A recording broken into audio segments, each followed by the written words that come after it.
This is Channels Television's breaking news.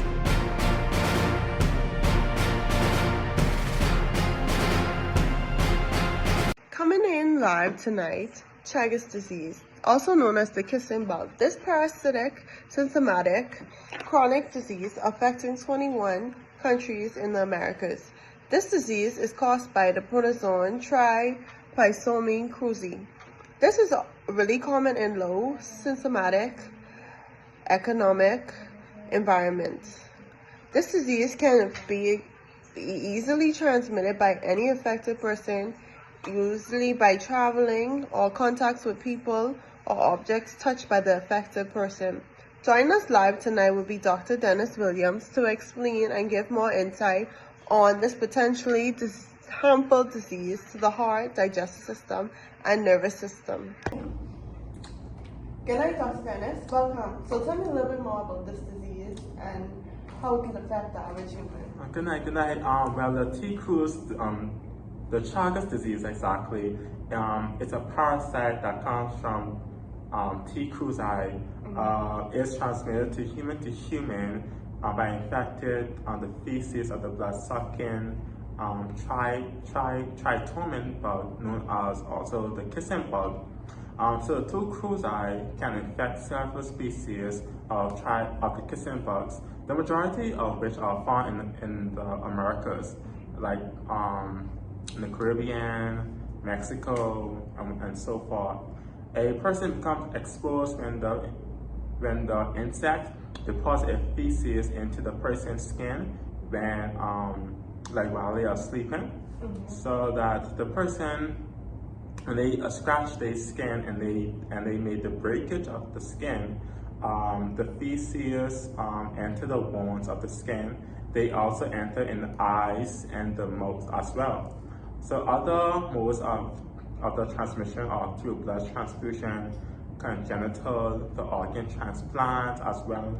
So although the mortality has significantly declined, the disease can cause irreversible and chronic consequences of the heart, digestive system, and the nervous system.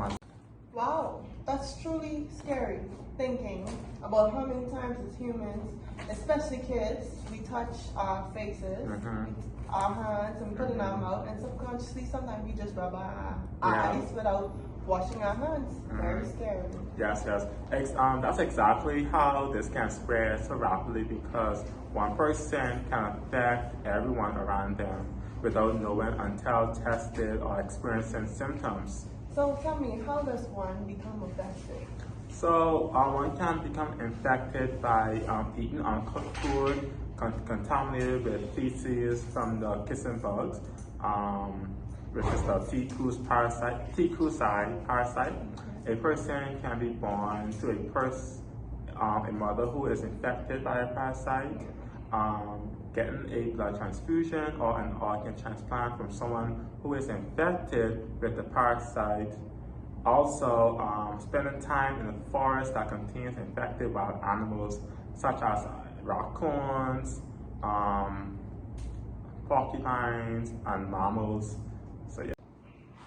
Okay, Dennis, so which areas are most affected by this? So the areas that are most affected by it or highly affected is low developed communities, and can be presented in a poverty-stricken household. For example, areas in the Bahamas known as Haitian villages or shanty towns, the Gambia village, Bean town. These homes are more dilapidated, and they are like creeks and not well developed, so these insects and bugs can live within the homes. So this is also presented in places like Mexico and South America as well. So yeah. That's really unfortunate, because people nowadays are just trying to keep their head above waters. And if this affects you, this can cause a bunch of financial problems, because if medicine is not accessible for the average human, also I see that this really can affect people in low income homes, from what I gathered so far, and this is very life-changing damage to the body. So from that, I have a question. What is the estimate statistics of this disease? So right now, the disease is endemic in 21 countries and affected 6 million people so far. Yes. So about 70 million people are at risk of becoming infected. So right now, 6 million people are already infected with 30,000 new cases annually for all forms of transmission. So yeah, costing so 12. Deaths, would you say? Costing 12,000 around annually. Wow. Wow, this can really turn into a deadly global pandemic from those numbers. So tell me, there's ways to prevent or even possibly treat, right? Yes, there are treatments for it. The treatments for the Chagas disease focuses on killing the parasite and managing signs and symptoms. So during the acute phase of Chagas disease, the prescription medication benzonosol and lampit may be beneficial for the persons. Both drugs are available in regions most affected by the disease. So once the Chagas disease reaches the chronic phase, the medication won't cure the disease, but the drugs may be offered to people younger than 50 because they may help slow the progression of the disease and its most serious complications.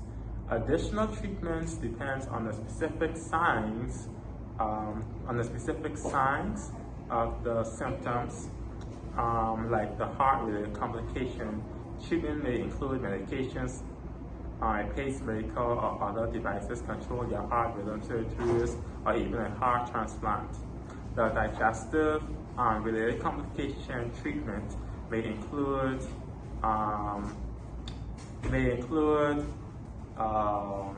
diet changes, medication, corticosteroids, or even severe cases. Oh my gosh.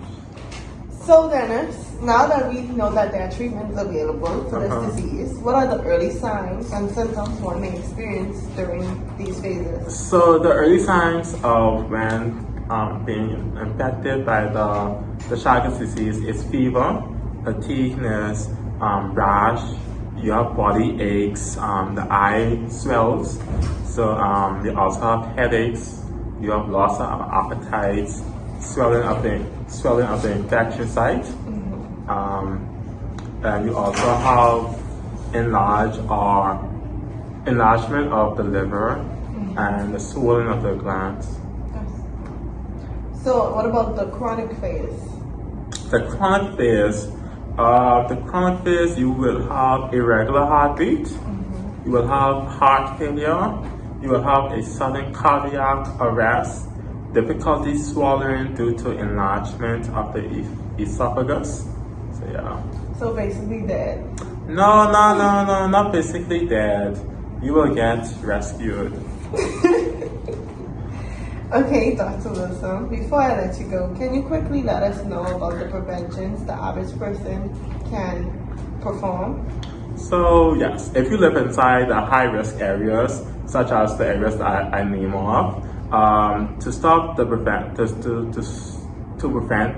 disease or the kissing bugs from infecting one person, I advise you to avoid sleeping in mud. And playing in mud. And playing in mud, yes. That's not the bottle because I fucking avoid sleeping in mud. There you go, folks. There are ways to fight this disease if you catch it early. I would really encourage you to not take this lightly. Please see your doctor if you are experiencing the following symptoms such as fever, rash, body aches, headaches, and swelling at the infected site. And again, I would like to thank Dr. Dennis for joining us in this section. It was a pleasure to be having me here to give my insight on the trypanosoma cruzi, the Chagas disease. Yes. All right, then, folks. Thanks for joining. Be back next week. Good night. Good night.